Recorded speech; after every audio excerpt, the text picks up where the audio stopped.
Pessoal, tudo bem? A graça e a paz de Deus. Eu sou o pastor Giovanni e eu tenho uma palavra de Deus para o seu coração. Estamos numa série de vídeos sobre o estudo dos Salmos, aprendendo juntos lições preciosas sobre os Salmos, e hoje estamos no Salmo de número 137. Então abra o seu coração, deixa Deus falar com você através do Salmo 137. O texto diz: às margens dos rios da Babilônia, nós nos assentávamos e chorávamos, lembrando-nos de Sião. Nos salgueiros que lá havia, pendurávamos as nossas harpas, pois aqueles que nos levaram cativos nos pediam canções, e os nossos opressores que fôssemos alegres, dizendo: entoai-nos algum dos cânticos de Sião. Como, porém, haveríamos de entoar o cântico do Senhor em terra estranha? Se eu de ti me esquecer, ó Jerusalém, que se resseque a minha mão direita. Apegue-se-me a língua ao paladar, se me não lembrar de ti, se não preferir eu, Jerusalém, a minha maior alegria. Contra os filhos de Edom, lembra-te, Senhor, do dia de Jerusalém, pois diziam: arrasai, arrasai-a até os fundamentos. Filha de Babilônia, que hás de ser destruída, feliz aquele que te der o pago do mal que nos fizeste. Feliz aquele que pegar teus filhos e esmagá-los contra a pedra. Salmo 137. Que lições nós podemos extrair desse lindo salmo? Aqui vemos o título do meu salmo, é Saudades da Pátria. O que podemos aprender através desse lindo trecho da palavra de Deus? Primeiro, uma introdução aqui contextual para a gente entender um pouquinho o cenário histórico daquela época, daquele tempo, O salmo aqui reflete o lamento do povo judeu durante o exílio da Babilônia, aproximadamente entre os anos 586 a 538 a.C., após a destruição de Jerusalém por Nabucodonosor e seus exércitos. É claro que esse salmo foi escrito pós o exílio, no retorno dos 3 grupos cativos de Zorobabel, Esdras e Neemias, de volta à terra de Israel. Foram escritos provavelmente nesse tempo pós-exílio da Babilônia. É interessante que o tema central é a tensão entre a dor da perda e a lealdade a Deus e o anseio por uma justiça divina. Então, esses são os 3 tópicos: a tensão entre a dor da perda, a perda da sua pátria, a perda das suas casas, a perda do seu povo, aqueles que morreram lá diante daquela situação, e a lealdade a Deus e o anseio por justiça divina. É um clamor, é uma oração, é uma súplica por justiça divina. É interessante. O primeiro ponto que nós queremos destacar é o lamento no cativeiro. Do versículo 1 ao versículo 3, nós vemos no versículo principalmente de 1 a 2, a tristeza profunda dos exilados, aqueles que tinham sido levados cativos, simbolizada aqui pelos rios de Babilônia. Nós vemos aqui a impossibilidade de cantar os cânticos de Sião em terra estranha.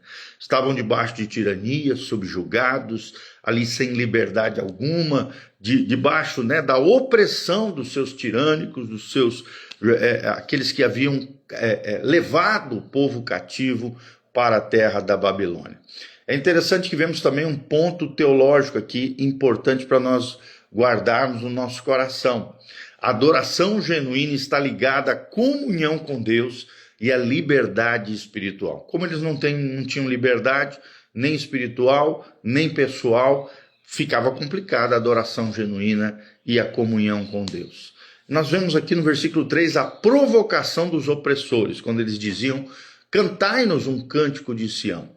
E nós vemos que a aplicação para isso hoje seria que o mundo frequentemente ridiculariza a fé dos crentes em meio ao seu sofrimento. Mas o crente deve manter a sua identidade em Deus e a sua confiança no Senhor, de que Deus mudará a sua sorte. No segundo momento, vemos o juramento de fidelidade.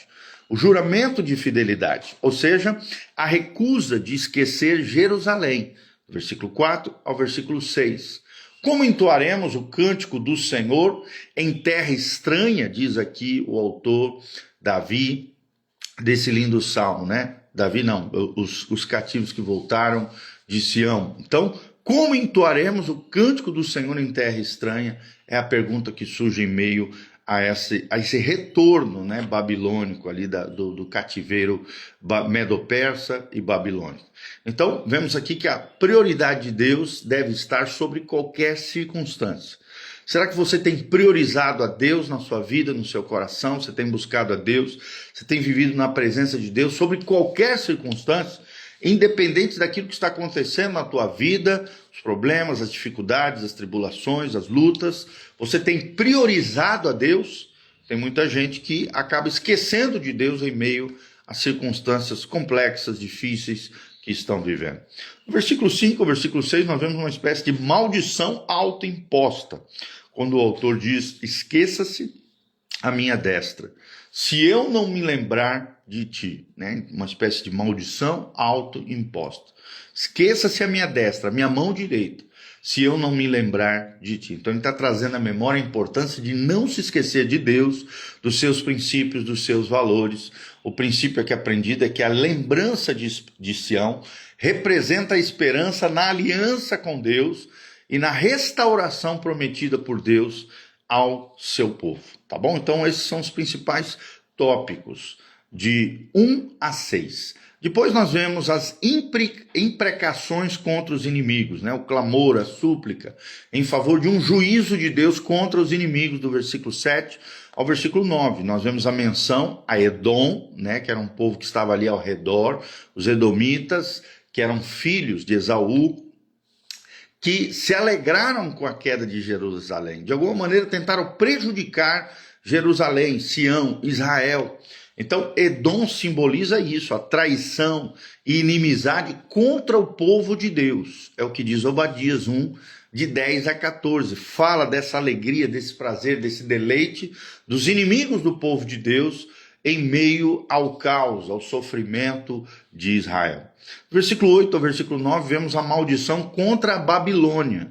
Quando ele diz: ó filha da Babilônia, feliz aquele que pegar os teus filhos, né? Então nós vemos que aqui não o salmista, né, não tem um desejo de vingança pessoal, mas sim um apelo à justiça divina contra a opressão dos seus tiranos, daqueles que subjugavam eles, no caso aqui, os babilônicos e os edomitas, que estavam se alegrando e fazendo o povo de Israel de alguma maneira sofrer na época da destruição de Jerusalém, época do cativeiro. Sim, sem dúvida nenhuma. Então, na nova aliança aqui, Jesus ensina a amar os inimigos.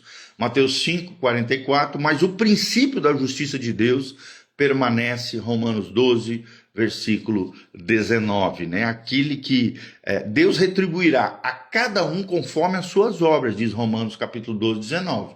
Aqueles que agirem mal serão julgados, punidos, disciplinados por parte do Senhor. Aqueles que agirem bem, né, conforme o coração de Deus, conforme os princípios e valores do reino de Deus, serão exaltados, serão abençoados, serão engrandecidos pelo Deus. Tá bom? Então, quais são os temas principais destacados nesse salmo? Primeiro, a fidelidade em meio ao sofrimento. Nós vemos claramente aqui que o povo de Israel, mesmo no exílio, ele mantém a sua identidade em Deus como adoradores, de forma discreta, claro, de forma velada, mas mantém o seu coração fiel a Deus, adorador diante do Senhor. Nós vemos aqui, então, a fidelidade em meio ao sofrimento. Vemos também a justiça de Deus versus a vingança humana. A justiça de Deus de um lado e a vingança humana do outro lado. As imprecações, né, as orações imprecatórias que nós vemos nesse salmo revelam a soberania divina em julgar o mal e punir os ímpios, os cruéis, os maldosos. Também vemos como, em terceiro lugar, a memória como um ato de esperança, né? Ou seja, lembrar de Jerusalém, lembrar de Sião, lembrar da sua terra natal, da sua pátria, é confiar nas promessas de restauração. Que o Deus de aliança, o Deus de promessa, iria restaurar o seu povo de volta à terra prometida, à terra de Canaã. O que podemos aplicar de forma prática, né, na vida do crente, em primeiro lugar? Em primeiro lugar, honestidade diante de Deus em meio à dor, sem negar as emoções. Seja honesto diante de Deus em meio à sua dor, à sua aflição, ao seu sofrimento. Exponha isso diante do Senhor, não negue as suas emoções, porque isso não vai resolver. Mas não é para ficar choramingando, clamando, chorando aí para os outros, não. Coloque as suas emoções, os teus sentimentos diante do Senhor. Então tenha honestidade diante de Deus, mesmo em meio à dor e aflição ao problema, sem negar as emoções. Em segundo lugar, vemos a resistência à assimilação cultural que compromete a fé. Não se ajuste a uma cultura que é contrária à fé cristã. Resista à assimilação cultural que compromete a sua fé. Babilônia aqui é um símbolo do mundo hostil. Não podemos nos mundanizar, não podemos, tomar a forma do mundo, mas precisamos viver a contracultura cristã. Uma cultura contrária à cultura desse mundo, que é hostil ao evangelho, que é hostil à palavra de Deus, de alguma maneira tenta comprometer a nossa fé e destruir a nossa vida com Deus. Não faça isso, não permita, não se molde a esse mundo. Resista à assimilação cultural que comprometa a sua fé. Em terceiro lugar, confie que Deus julgará a injustiça. Deus julgará a injustiça, evitando a amargura ou o ódio pessoal. Então, não fique amargurado, não guarde ódio, sentimento de retaliação, de vingança, de forma pessoal, mas confie que Deus julgará a injustiça, os maus, os cruéis, os maldosos. Deus julgará. A Bíblia diz lá em Romanos 12, a mim pertence a vingança, diz o Senhor, eu o retribuirei. E para a igreja, o que podemos aprender? Cultive a esperança, mesmo em tempo de exílio, E exílio aqui é um símbolo das crises, das perseguições que muitas vezes o crente e a igreja vai viver. Então, cultive essa esperança mesmo em tempos de exílio.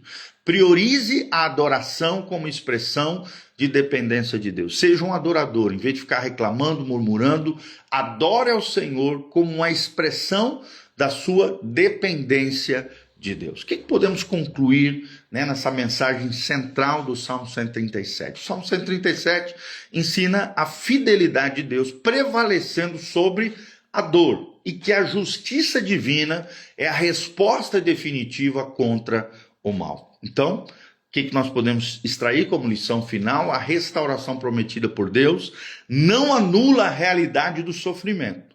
Sim, infelizmente, isso vai acontecer. Jesus mesmo disse, no mundo tereis aflição, mas tende o bom ânimo, diz o Senhor Jesus, eu venci o mundo. Ou seja, quem está em Cristo vai vencer o mundo, vai vencer os problemas.